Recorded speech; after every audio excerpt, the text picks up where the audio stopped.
चला 26 ऑगस्टचा अनालिसिस करूया आपण. 2-3 मिनिटात व्हिडिओ संपवतो. सिंपल आहे बघा, मार्केट अपसाइड म्हणजे मागच्या दिवसाची मार्केटनं क्लोजिंग कशी दिलेली आहे, फुल अपसाइड रॅली करून दिलेली आहे.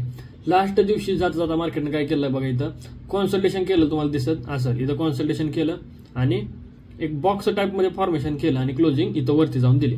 दुसऱ्या दिवशी मार्केट ओपन होताना कुठं झालंय बघा, इथं ओपन झालं ह्या कॅन्डलला बरोबर 8 वाजता ओपन झालं. ओपन होऊन काय केलं, त्या चॅनलचं अपसाइडला ब्रेकआउट केलं. मला सांगा रिटेलर काय करणार आहेत, अपसाइडला पोझिशन म्हणजे बाय साईडला पोझिशन बनवणार आहेत.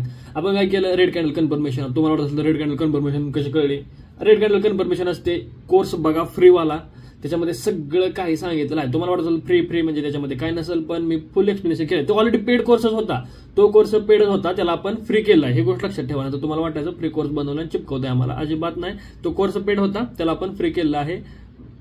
ऍप्लिकेशन डाउनलोड करा मराठी ट्रेडर आणि तिथून तुम्ही घेऊ शकता. ठीक आहे, तिथून बघा आपण सेल साईडला एंट्री मारली, मार्केटमध्ये डाऊन साईडला मोमेंटम आलं, आपण हा ट्रेड काल कॅप्चर केला होता, तुम्ही टेलिग्रामला पण पाहिला असेल. त्याच्यानंतर बघा तुम्ही जर थोडंसं नीट ऑब्झर्व्ह करत असाल ना मार्केटला, तर एक स्विंग म्हणजे मार्केटची स्विंग बघा, म्हणजे लिक्विडिटी किंवा रिटेलरचे स्टॉप लॉसेस कुठे बघा, असं मार्केटनं मुवमेंट केलं आणि अपसाइड गेलं बरोबर. आता अपसाइड गेल्यानंतर मला सांगा मग लिक्विडिटी कुठं असणार आहे मार्केटची, इथे का असणार आहे बरोबर.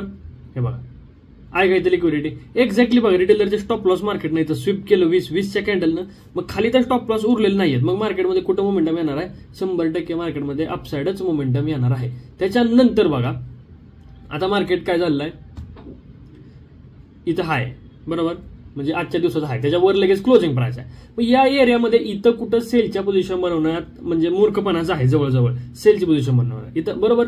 मग ह्याच्यानंतर तुम्हाला दिसत असेल बाबा हे बघा, याचा ही जी रेजिस्टन्स लेवल आहे इथं प्रॉपर टेस्ट झालेला आहे मार्केटमध्ये. त्यानंतर अपसाइड गेलं, परत एक हायर हायचं फॉर्मेशन झालं बरोबर. त्यानंतर ही क्लोजिंग प्राइस होती, तिचा ब्रेकआउट केला, इथं रेड कन्फर्मेशन आली, पण लो ब्रेक केला का नाही केला, इथं रेड कन्फर्मेशन आली, लो ब्रेक केलाय का नाही केला. त्यानंतर इथं रेड कन्फर्मेशन आली, लो ब्रेक केला, मार्केटमध्ये शार्प फॉल आला. रिझन ऑलरेडी तर ट्रेड तर इथंच बनत होता सेलचा बरोबर, पण इथं एंट्री आहे का, इथं काय एंट्री नाही का, तर इथं क्लोजिंग प्राइस जवळ आहे आणि हायच्या आणि क्लोजिंग प्राइसच्या मध्ये आहे मार्केट. इथं सेल मारण्यात काय अर्थ नाही, पण टॉपला सेल मारण्यात इथं काहीच प्रॉब्लेम नाही आपल्याला, आरामशीर आपण सेल साईडला एंट्री बनवू शकतोय. मार्केटमध्ये मोमेंटम आलं, त्याच्यानंतर काय झालं मार्केटमध्ये बघा, इथून अपसाइड परत थोडं डाऊन साईड, परत एक डब्ल्यू टाईप स्ट्रक्चर झालं, परत मार्केटमध्ये कुठे मोमेंटम आलं, डाऊन साईड मोमेंटम आलंय.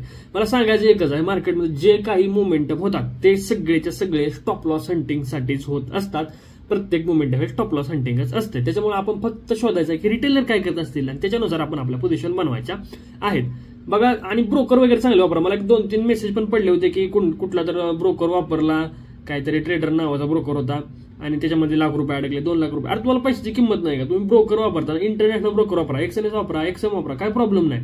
तुम्ही काहीतरी लोकल ब्रोकरच्या नाही लागता, 10,000 अडकू द्या, 5,000 अडकू द्या, पण ते पैसे आहेत, त्याला व्हॅल्यू आहे. त्याच्यामुळे ब्रोकर यूज करताना चांगले करा, प्रॉपर प्रोसेस पण त्याची डिपॉझिट विड्रॉलची फॉलो करत जावा. डिस्क्रिप्शनमध्ये लिंक पण दिल्या आहेत बघा, तुम्हाला ओपन करा असेल अकाउंट ओपन करू शकता तुम्ही.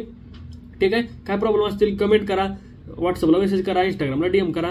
आणि जे अकाउंट ओपन करतात त्यांनी आयडी एकदा कन्फर्म करून घेत चला की रजिस्टर झालंय की नाही. ठीक आहे, बाकी तर काही इश्यू नाही. अजून पीडीएफ येणार आहेत नवीन, 1 तारखेच्या आसपास मध्ये अपलोड करेन मी. ओके ठीक आहे, अजून काय प्रॉब्लेम असतील कमेंट करा, भेटूया नेक्स्ट व्हिडिओमध्ये.